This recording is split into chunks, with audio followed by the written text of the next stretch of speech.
ഈശോമിശിഹായ്ക്ക് സ്തുതിയായിരിക്കട്ടെ. പ്രിയപ്പെട്ടവരെ, നമ്മൾ ഈശോയെക്കുറിച്ച് ധ്യാനിക്കുന്ന ദിനങ്ങളിലൂടെ കടന്നു പോവുകയാണ്. നിങ്ങൾക്ക് ഇന്നത്തെ പാട്ട് ഇഷ്ടമായോ എന്ന് ഞാൻ ചോദിക്കുകയാണ്. വളരെ മനോഹരമായൊരു പാട്ടല്ലേ? ഞാൻ ബഹ്റൈൻ പ്രാർത്ഥനാ കൂട്ടായ്മ ഓർത്ത് നന്ദി പറയുകയാണ്. 95 മുതൽ 2005 വരെ ഞാൻ ബഹ്റൈൻ പ്രാർത്ഥനാ സമൂഹത്തിൻ്റെ ഭാഗമായിരുന്നു. അവിടെ ഞങ്ങളുടെ കൂട്ടായ്മയിൽ പള്ളിയിൽ നിരന്തരം പാടിക്കൊണ്ടിരുന്ന മനോഹരമായൊരു പാട്ടാണിത്. യേശുനാഥൻ്റെ പാദത്തെങ്കിൽ എന്നുള്ള ഗാനം നിങ്ങൾക്ക് ഇഷ്ടമായെന്ന് ഞാൻ വിചാരിക്കുകയാണ്. അതോടൊപ്പം തന്നെ ബഹ്റൈൻ കൂട്ടായ്മയുടെ ഭാഗമായിരുന്ന അനേക രാജ്യങ്ങളിൽ ഈശോയ്ക്ക് വേണ്ടി ശുശ്രൂഷ ചെയ്യുന്നുണ്ട്. ഇന്നും അവിടെയുള്ള കൂട്ടായ്മ അതിശക്തമാണ്. അവിടുത്തെ ദൈവജനം ശക്തമാണ്. ലാറ്റിനി ഓർത്ത് ഈശോയ്ക്ക് നന്ദി പറയുകയാണ്. ഈശോ നമ്മളോട് വളരെ വ്യക്തിപരമായിട്ട് വളരെ പേഴ്സണലൈസ് ചെയ്ത് സംസാരിക്കുന്ന ഏതാനും വാക്യങ്ങളാണ് ഇന്നത്തെ ഈ ദിവസം ഡിസംബർ 6-ാം തീയതി നമ്മൾ ധ്യാനിക്കുക. യോഹന്നാന്റെ സുവിശേഷം 6-ാം അധ്യായം 37-ാം തിരുവചനത്തിൽ ഈശോ പറയുകയാണ്, എൻ്റെ പിതാവ് എനിക്ക് നൽകുന്നവരെല്ലാം എൻ്റെ അടുക്കൽ വരും, എൻ്റെ അടുക്കൽ വരുന്നവനെ ഞാൻ ഒരിക്കലും തള്ളിക്കളയുകയില്ല. ഈശോയുടെ വലിയ ഒരു വാഗ്ദാനമാണ്.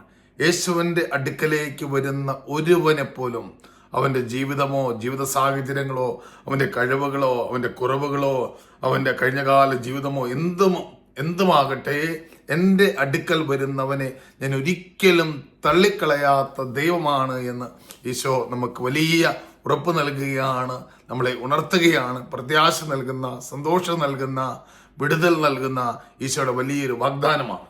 വീണ്ടും ലൂക്കാസ് സുവിശേഷം 5-ാം അധ്യായം 13-ാം തിരുവചനത്തിൽ അവിടെ ഒരു കുഷ്ഠരോഗിയെ ഈശോ സ്പർശിക്കുകയാണ്. ഈ കുഷ്ഠരോഗിയെ ആ കാലഘട്ടത്തിൽ സ്പർശിക്കാൻ പാടില്ല. പക്ഷേ വചനം പറയുന്നത് ഇങ്ങനെയാണ്, യേശു കൈനീട്ടി അവനെ സ്പർശിച്ചുകൊണ്ട് പറയുകയാണ്, എനിക്ക് മനസ്സുണ്ട്, നിനക്ക് ശുദ്ധി ഉണ്ടാകട്ടെ. തൽക്ഷണം അവന്റെ കുഷ്ഠരോഗം വിട്ടുമാറുകയാണ്.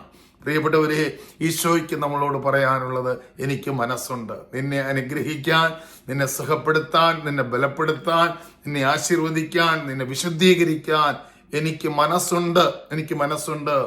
നിന്റെ നല്ല ഭാവിയെക്കുറിച്ച് മനസ്സുള്ള ദൈവമാണ്. നിന്റെ ജീവിതത്തെ രൂപാന്തരപ്പെടുത്തുന്നതിൽ മനസ്സുള്ള ദൈവമാണ്. നിന്നെ കഴുകാൻ, ബലപ്പെടുത്താൻ, നിന്നെ ശക്തിപ്പെടുത്താൻ മനസ്സുള്ള ഒരു ദൈവമാണ് ഞാൻ. എനിക്ക് മനസ്സുണ്ട്, നിനക്ക് ശുദ്ധി വരട്ടെ, കർത്താവിന്റെ സൗഖ്യം നമ്മുടെ ജീവിതത്തിൽ സംഭവിക്കട്ടെ എന്ന് പ്രാർത്ഥിക്കുകയാണ്.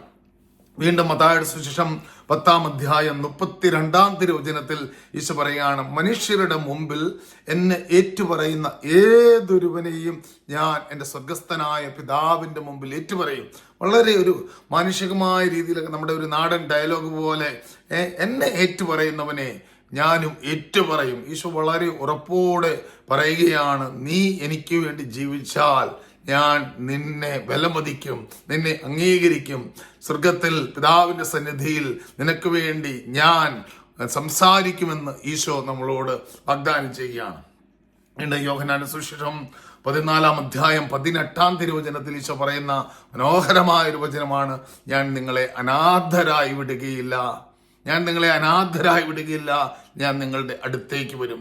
പ്രിയപ്പെട്ടവരെ, നീ അനാഥയാകാൻ ഞാൻ സമ്മതിക്കില്ല എന്ന് പറയുന്ന ഒരു ദൈവം. ഒരുപക്ഷെ നമ്മൾ ഓർക്കും, എനിക്ക് ആരാണുള്ളത്, എന്നെ കാണാൻ ആരാണുള്ളത്, എൻ്റെ അലച്ചിലുകൾ മനസ്സിലാക്കാൻ, എൻ്റെ കണ്ണുനീരുകൾ കാണാൻ, എൻ്റെ ഹൃദയഗതങ്ങൾ മനസ്സിലാക്കാൻ, ഞാനായിരിക്കുന്ന രീതിയിലൊന്ന് മനസ്സിലാക്കാൻ ആരുണ്ട് എന്ന് ചോദിക്കുമ്പോൾ ദൈവത്തിൻ്റെ വചനം നമ്മളോട് പറയുകയാണ്, ഞാൻ നിന്നെ അനാഥനായി വിടുകയില്ല, ഞാൻ നിന്റെ അടുത്തേക്ക് വരും. ഈശോ നമ്മുടെ അടുത്തേക്ക് വരും.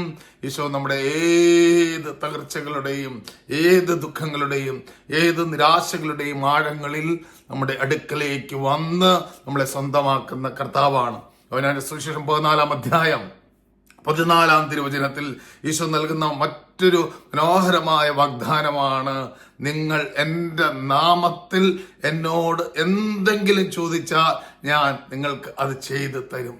എത്ര മനോഹരമായിട്ടാണ് ഈശോ പറയുന്നത്. നമ്മൾ ചെയ്യേണ്ട ഒറ്റ കാര്യമേ ഉള്ളൂ, ഈശോയുടെ നാമത്തിൽ നമ്മൾ ചോദിക്കുക, ഈശോയോട് ചോദിക്കുക. ഈശോ നമുക്ക് അത് നിറവേറ്റി തരും. പ്രിയപ്പെട്ട സഹോദരങ്ങളെ, പരിശുദ്ധമായ വചനങ്ങൾ നിങ്ങളുടെ ജീവിതത്തിൽ നിങ്ങൾ അപ്ലൈ ചെയ്യുക. ഒരുപക്ഷെ അത് ഏറ്റുപറയാനുള്ള ശക്തി പോലും ഇല്ലായിരിക്കാം. ഇപ്പോൾ തന്നെ എണീക്കുക, വാ തുറക്കുക, പ്രഖ്യാപിക്കുക. യേശുവിന്റെ കരങ്ങളിലേക്ക് ജീവിതത്തെ കൊടുക്കുക. ഈശോയുടെ ആശ്വാസവും ഈശോയുടെ സമാധാനവും ഈശോയുടെ സൗഖ്യവും ഈശോയുടെ സാന്നിധ്യവും അഞ്ചപ ശ്രവിക്കുന്ന ഓരോ കുടുംബങ്ങളിലും വ്യക്തികളിലും ഇപ്പോൾ സംഭവിക്കട്ടെ എന്ന് പ്രാർത്ഥിക്കുന്നു. ഹല്ലേലൂയ.